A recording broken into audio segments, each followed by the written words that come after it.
But the basis of collectivity, the foundation of collectivity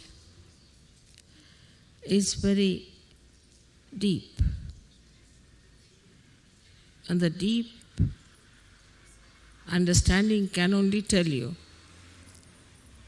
that the basis of collectivity is detached love. Love is the only way. It's not possible to have collectivity unless and until you have detached love. French have been good at so many types of love that they have been talking about. And they have written books after books, novels after novels, and have created lots of romantic and unromantic and all kinds of atmospheres to talk of love. But the pure love, as we understand in Sahaja Yoga, is to be now expressed by Sahaja Yogis among themselves.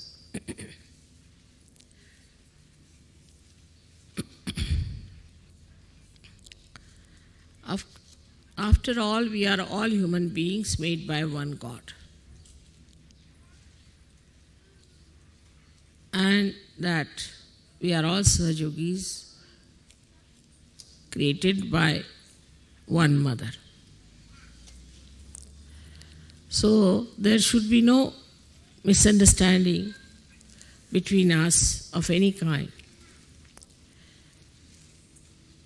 But we must know what sometimes makes us little different. If we can understand the problems that we face, then it would be much easier for us to see why our love becomes so attached and not so detached. Starts becoming smaller and smaller, then a person just starts loving oneself only. One of the main reasons that we have this problem is because of our conditionings. We are conditioned the way that we don't know how to love. When I see the advertisements in the West, I don't know from where the West starts and where it ends and from where the East ends. But they talk of West and East, but I don't know which is the demarcating line.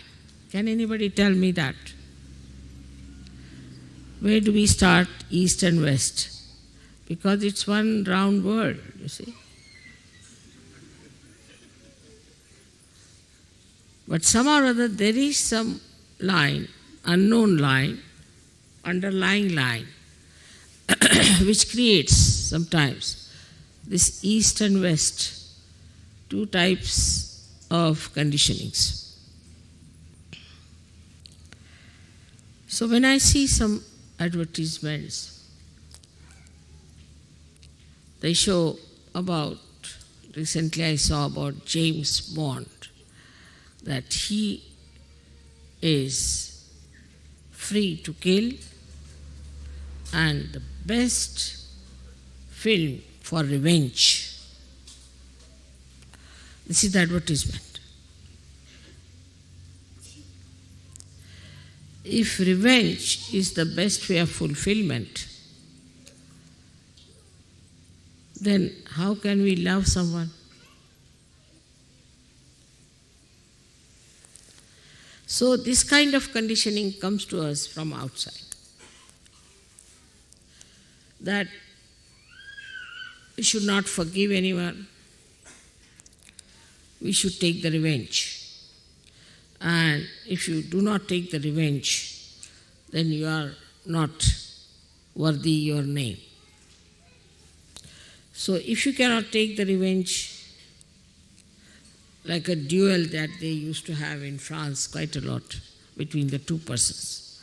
They would take two guns and kill each other. I mean, what a stupid idea it was. Just think of it in modern times. But it was so. So if the revenge is not taken, then it was thought to be something very sly, very low level. So a person must take revenge. History shows also the same things, that one had to take a revenge of another person who has harmed you in any way, troubled you. I think is the quality of a snake, they say. That if you step onto any snake, it follows you all his life to take the revenge. The only thing that it does all its life is to run after that person who has, by mistake, put the foot on its body. In the same way, a human endeavor I have seen in so many novels is suggested how a man gets after a person who has some way or other harmed. If we go on like this, there's no end to it. Firstly, it is absolutely absurd.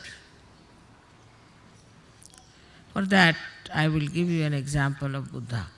Very much I have been impressed by the way he said once, somebody who insulted him and abused him and said all kinds of horrible words. Then Buddha went to another village. Now this fellow felt the remorse and he went back. Went back and said, "Sir, I'm sorry, I've said these things to you. I'm really very sorry." He said, "What?" "When?" He said, "Yesterday." He said, "Yesterday is finished now. You are now with me today. So why are you talking about yesterday? It's finished."